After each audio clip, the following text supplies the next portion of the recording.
Hey, what's going on, everybody? Welcome back to another Bama saltwater fishing video. See behind me, I got the Fairhope Municipal Pier fountain, little rose garden, and the pier right behind me. About to go on there and cast net for some mullet, maybe do some fishing. It's going to be a couple days. I have a very short period today to do it, and then I'll end up coming back out tomorrow morning to finish it off. So how about y'all come join me? Let's get out on the pier with this beautiful evening and go do some cast netting. All right, so we're gonna take this cast net and actually come out onto the pier. See a bunch of mullet and pogies out there, and hopefully we can fill up my bucket with it. Pretty cool.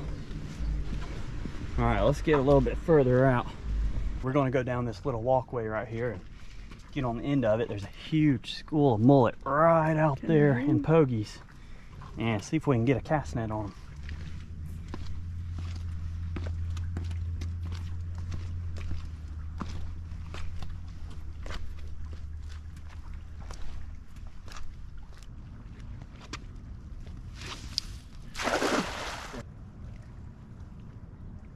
Got a bunch of pogies on this cast though. Look at that little baitfish. That's perfect. So I did just do a cast. Didn't quite get the mullet I wanted, but I got some pogies in case we want to do some fishing. Perfect little size pogies that we can use as cut bait. Check that out. Little menhaden. So those are awesome. They don't live very long, but we can just use them as cut bait on the bottom out here in this dirty water. So I'm gonna throw them in the bucket. So I ended up with a bunch of small pogies like that, but I'm looking for the bigger mullet. Bunch of pogies, I know that. Pogies and finger mullet in that cast.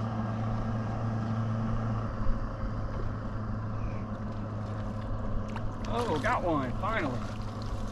Big mullet too.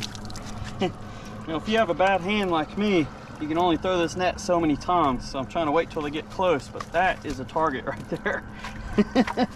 Want to make sure you don't jump off of this. That's a good one there. Okay, so I have a bad hand from the Army and kind of a bad back and knees. It gets kind of hard to throw the net. So I've been waiting for them to get close, and a boat came by and pushed a big school of these mullet come close. So they're still coming by. Let me get the net back out there, but that's our target right there. You want to put a lid on them because they will jump out. But we're ready to go again.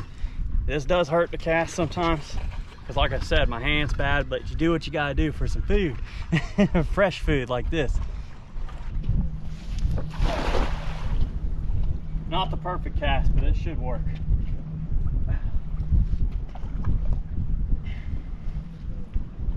Oh yeah. Oh, that. That is a net full of pogies. Woohoo! That'll serve great as chum next time we go reef fishing. Look at all that.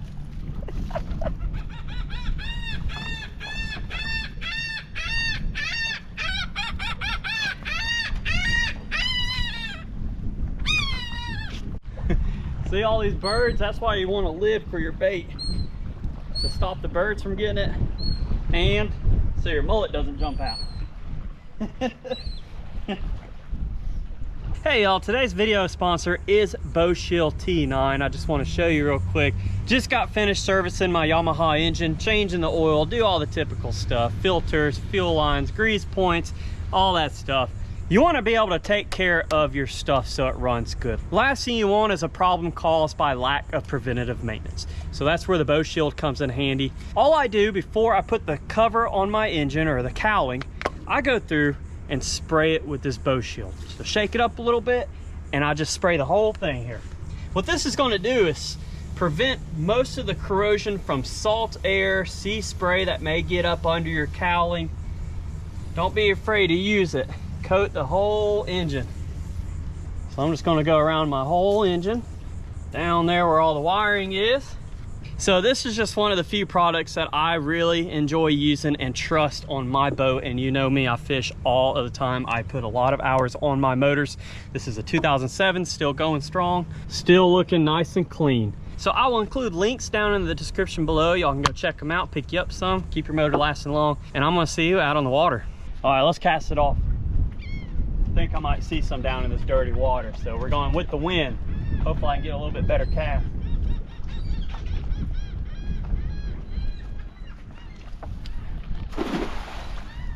terrible.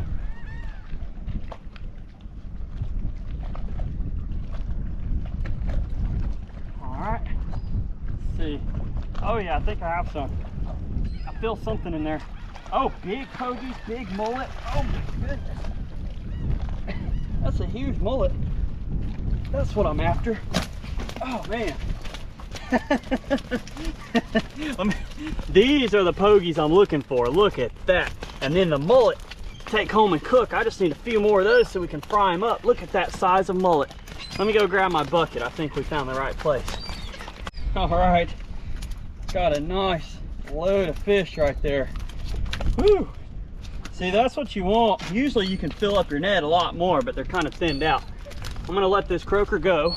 And these pogies are what I'm saving for bait, because I use these for snapper fishing. Those will go in ice brine and in the freezer.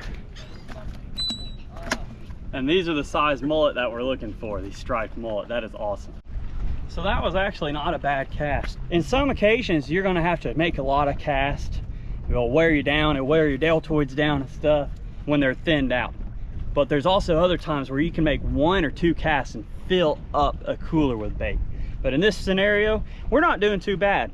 Not making too many casts. I'm sitting there being patient, just looking out into the water. And when I see a ripple on the surface, because the water's so dirty, it's hard to see in even with polarized glasses, I make a cast. Let's keep on casting and see if we can get some more of them nice striped mullet. All right, here goes nothing. Oh, terrible cast, but I might have got something, who knows. See. Nope, that was a bad cast. Oh no, what do we have? Another mullet. I thought it was a bad cast until I just saw my net wiggling around. Woo, another mullet. Looks like we're not doing too bad for ourselves right now, because that's what we're primarily after, them mullet. These things are pretty much vegetarian fish. They're kind of hard to catch on hook and line, but it's one of the most abundant fish that you see, especially if you're in lagoons and bays. They jump out of the air and they can actually jump a few times. You know, sometimes I've seen them jump 6 or 7 times. That's normally what's doing it. And if you never fished saltwater before, you'll try to catch them with the hook, and it gets kind of hard unless you have a snatch hook. But we're gonna put this one in the bucket. So a lot of times you'll catch jellyfish or these little jelly things. See that? How it's jelly? Those are actually bioluminescent organisms. At night, they'll actually glow a little bit of blue. So if you've ever watched Life of Pi, that's kind of like what those are. That's pretty cool too. But you don't have to worry about those little bioluminescent jellies stinging you. They're not the stinging nettle type jellyfish. Now sometimes if you catch other jellyfish like you see in Finding Nemo, yeah, those will sting you. So I already managed a few mullet. I'm gonna keep on trying and maybe I can have enough to take home and fry up.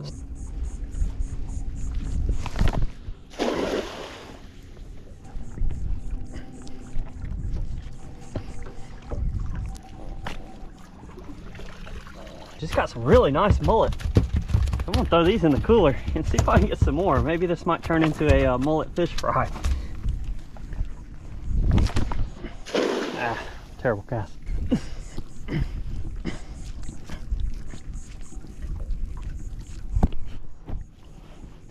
I get one? Yes, I did. I got 2. Woo, nice. More mullet. Those are good size ones too. Dadgum. This is an 8-foot net. It's not a mullet net, it's actually my bait net, but it does work pretty well. And I can catch a little finger mullet and pogies as well, versus if I'm using, this is a 3/8" mesh.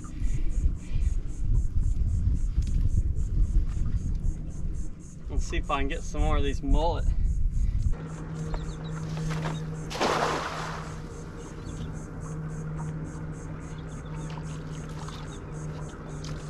Oh, I got one. Nope, just one. Got a couple. There we go. It looks like one in a pin fed. Just got another nice one. In the cooler it goes. But these things are funky looking. Look at their mouth. They're mostly vegetarian, mostly herbivores. So they're been known to take some hooks. A lot of times you can snag them, but best way of catching them is with a net. I'm gonna keep on casting it until I can pull up a few more. Gotta make it worthwhile if you're gonna clean and cook them.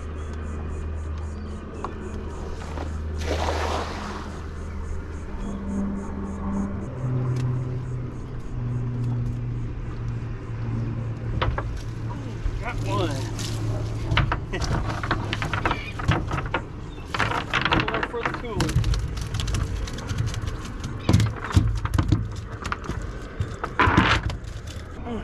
Got some more. So I got enough mullet to take home and actually fry up, so that is awesome. They're buried in ice, staying really nice and fresh. That's the key. You don't really want to freeze them. So I'm gonna go ahead and take those home and we'll clean them up and cook them up. Finished up cast netting and I am back home. This is what I got just from a little bit of cast netting. Nothing crazy. Look how fresh these things are. Their eyes are still fresh looking. They've been on ice the whole time. So what I do have is the Sword 7-inch fillet knife. If you want to check them out, I'll include a link down in the description below. They have a lifetime warranty and offer free shipping. I do have a descaler. That's the first thing I want to do is scale these mullet because I'm going to leave the skin on. We're doing this super easy. So if you don't like fish cleaning, you can skip through this because it is going to get kind of messy. A spoon works great for this application. You can use the back of your knife, but you can also buy these little dedicated fish scalers for like $5 and they get the job done great. You want to get the tops because we're going to fillet these and I'm going to keep the backbone as well, and we're going to fry the backbone up whole too. The only thing I don't personally do is the roe, but I know a lot of people that love fried roe. Me personally, I don't. Everyone has different taste buds. That's why we're all unique in the world. So, rant over on that one. I'm just not a big fan of the roe. So, clean these scales off. I'm just doing one for the video to show you the whole process. And then, I guess, usually you want to scale them all at one time. There we go. Now we have our scaled mullet. Let's get to filleting. The good thing is if you're not really good at filleting fish or you leave a lot of meat on the bones, then you're in luck because we're frying the backbone and the fillet. So it's okay to leave a little bit of meat on there. I'm gonna do this really fast. Cut behind the head, go through, sharp knife helps. Boom, one fillet. I do want to trim out the stomach meat and pin bones. There we go. Now that one's ready. See how clean and white that meat is? Do the same thing on the back side. Cut behind the head. Flip that knife around. And just fillet it right off. Oh, there we go again. Same thing. These are going to go in my pinfish traps, so I have a few scraps. Now we have boneless and scaleless mullet fillet. Now what I want to do is just twist that bone and kind of separate the head and the guts out, and we're going to clean this up. So this is our clean mullet that we're actually going to be cooking. Look at that, super easy. You can do a whole bunch of these very quickly. Like I'm almost running out of daylight here and I'm not worried about it because I can knock these out quick. See, a sharp knife helps a lot, like that sword. But we have our two fillets and our backbone. Leave some meat on that backbone because when you fry it whole, you're going to get these fins that are going to taste like a delicious fish potato chip. Plus you're going to have some meat in there to crunch down on. So I'm going to knock the rest of these out, put these in the fridge overnight, and then fry them up tomorrow. So it is the next day. These just came out of the fridge. I re-rinsed them and dried them off again. So we have our mullet fillets and then the backbones. So over here, really simple, just gonna be doing frying. Use your favorite fry mix. This is just some flour, Old Bay, salt, pepper, garlic powder, just a mix with some breadcrumbs in there as well, all together, and an egg wash. So I do have some oil heating up at 350 degrees. I'm using peanut oil and vegetable oil together, just in this cast iron frying pot here. Once that oil heats up, we'll start dipping our fish into the egg wash. So our thermometer finally hit 350. It's time to get these fish in here. I'm gonna do a couple of these fillets, and then I'll do a couple backbones. So all we do, take our fillet. If you fried anything before, there ain't nothing different to it. Egg wash, batter of your liking, Make sure you get all of it coated. Shake it off, and now into the oil. See, it should be sizzling just like that. You don't want to put in oil and it not sizzle, because it'll just start boiling and steaming and won't be good. You want it crispy. I'm gonna grab one of these backbones while we're at it.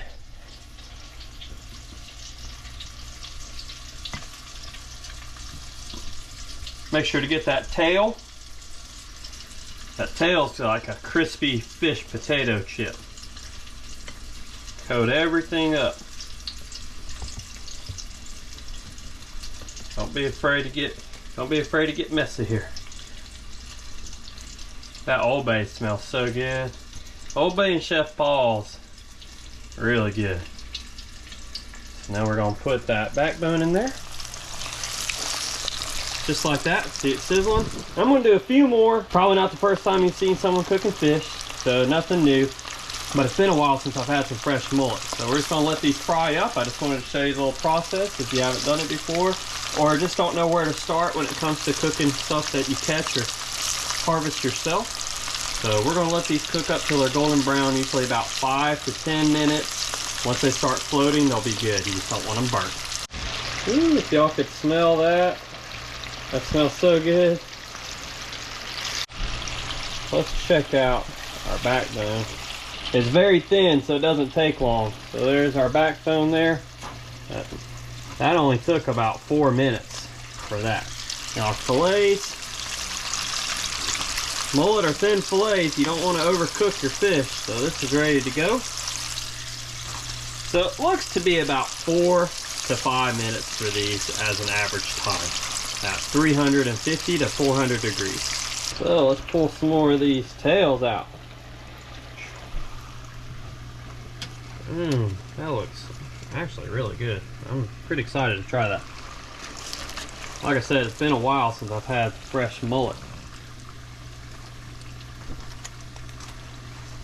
Now you always, when you're frying, you always want something to drain off the excess oil. So have you some paper towels or a drying rack like this, and then let them sit and drain off all that excess grease so you aren't just eating oil the whole time.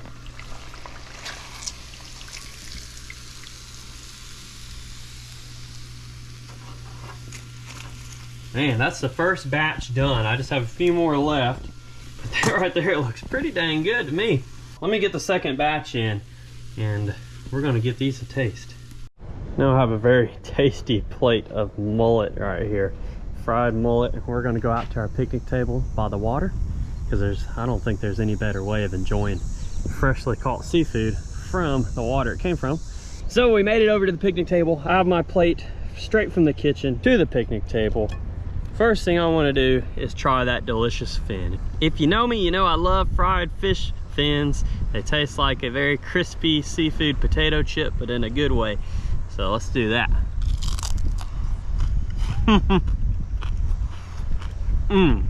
Love the fins. That batter's really good too. So if you've never had mullet before, it's kind of like a freshwater catfish. It's not fishy at all. It's got a very nice taste to it. There are bones on this, so if you have kids or something eating it, you want to be a little careful. But what you do is you kind of pull the meat away from the bone with your teeth.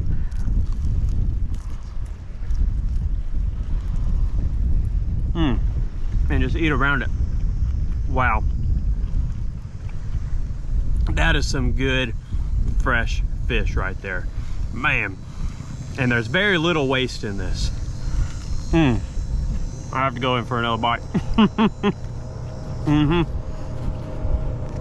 I think that's probably one of my favorite ways of eating them. You could just eat these by themselves. Clean taste.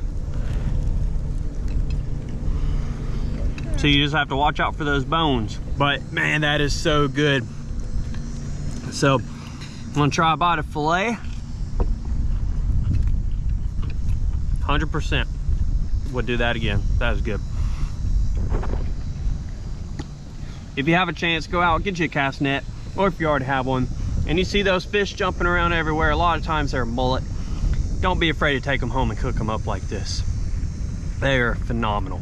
Fresh fish, so good. So mom just got home and she's gonna try some. Luckily we have everything ready for her. It's been a while since we've tried mullet. Oh my gosh. It was good, isn't it? That was good. Yeah. Man. Heck yeah. Add some hot sauce to it. That batter's good, Steven. Yeah, it is. I agree. Both of us are really hungry. This is absolutely tasty. So I'm gonna go ahead and close out this video so we can enjoy our lunch. I appreciate y'all for watching. If you enjoy content like this, smash that subscribe button down below. We'll see you on the next Bama saltwater fishing video. I want to thank the good Lord up above for everything he does for us. We'll see you later.